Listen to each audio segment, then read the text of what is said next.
দিল্লি থেকে ফিরলেন মমতা বন্দ্যোপাধ্যায়। রবিবারই গিয়েছিলেন দিল্লিতে, তার বৈঠক ছিল ইন্ডিয়া ব্লকের।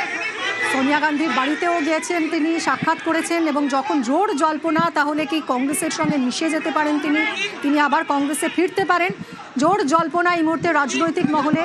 দিল্লি থেকে এবার ফিরলেন মমতা বন্দ্যোপাধ্যায়।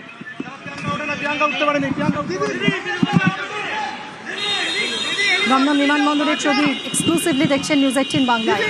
দিল্লি থেকে ফিরলেন মমতা বন্দ্যোপাধ্যায় এবং এই সফরে তিনি দিল্লিতে বসে নিজের চোখের সামনে দেখেছেন কিভাবে তার হাতে তৈরি একের পর এক সাংসদ তারা তাকে ছেড়ে চলে গেছেন, দূরত্ব তৈরি করেছেন, তার সঙ্গে এনডিএ জোটে সমর্থন জানিয়েছেন। চোখের সামনে ভেঙে পড়তে দেখেছেন দলের সংসদীয় দলকে ভেঙে পড়তে দেখেছেন।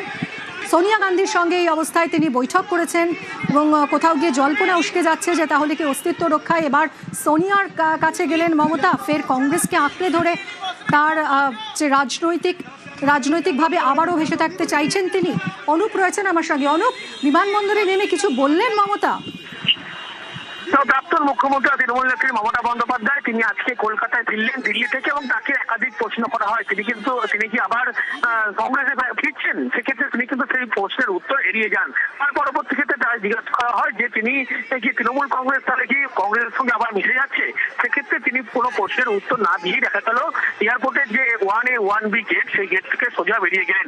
কারণ মমতা বন্দ্যোপাধ্যায় যখন ফিরলেন দুদিন দিল্লি সফর কাটিয়ে তার পরবর্তী ক্ষেত্রে একাধিক যে জল্পনা সেখানে ছিল এবং সোনিয়া গান্ধীর সঙ্গে যে বৈঠক থেকে পরবর্তী ক্ষেত্রে যে সমস্ত বিষয়গুলো সামনে এসেছিল তারপরে দেখা গেল বিমানবন্দরে নামার পরে তাকে জিজ্ঞেস করা হয় তাহলে তিনি কি আবার কংগ্রেসে ফিরছেন। সেক্ষেত্রে তৃণমূল এই ভরাডুবির পরবর্তী ক্ষেত্রে তিনি কিন্তু কোনো প্রশ্নের উত্তর না দিয়েই সোজা কার্যত একেবারে সোজা এয়ারপোর্ট থেকে কালীঘাটের উদ্দেশ্যে এই মুহূর্তে রওনা দিয়েছেন। অনুপ, আমরা ছবিটা দেখছি, তিনি নামলেন এয়ারপোর্ট থেকে, গাড়িতে উঠলেন এবং এই যে তার সফর, দিল্লি সফর, এবার তার কাছে কিন্তু একেবারেই সুখকর হয়নি। তার বডি ল্যাঙ্গুয়েজ কেমন মনে হলো তাকে দেখে?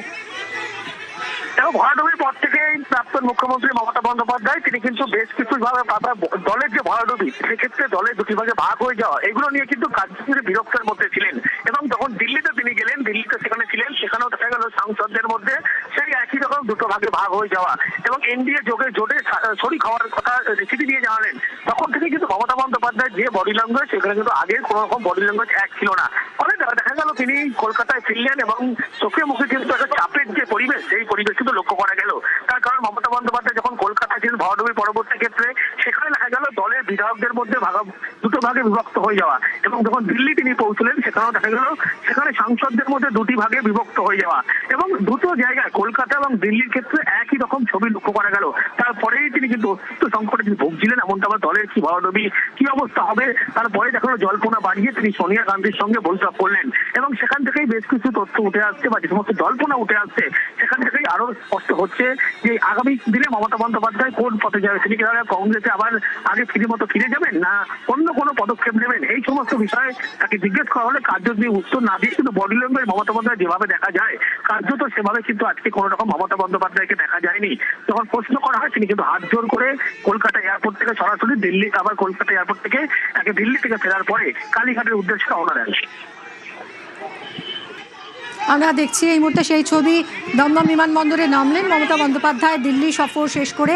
অস্তিত্ব রক্ষায় সোনিয়ার কাছে মমতা। দিল্লিতে সোনিয়া গান্ধী মমতা বন্দ্যোপাধ্যায়ের বৈঠক হয়েছে, ইন্ডিয়া ব্লকের বৈঠক হয়েছে এবং তার এই সফর শেষে ফিরলেন মমতা বন্দ্যোপাধ্যায়, হাত জোড় করলেন এবং গাড়িতে উঠে যদিও কোনো প্রশ্নেরই উত্তর দেননি সাংবাদিকদের, সোজা রওনা দিলেন কালীঘাটের উদ্দেশ্যে।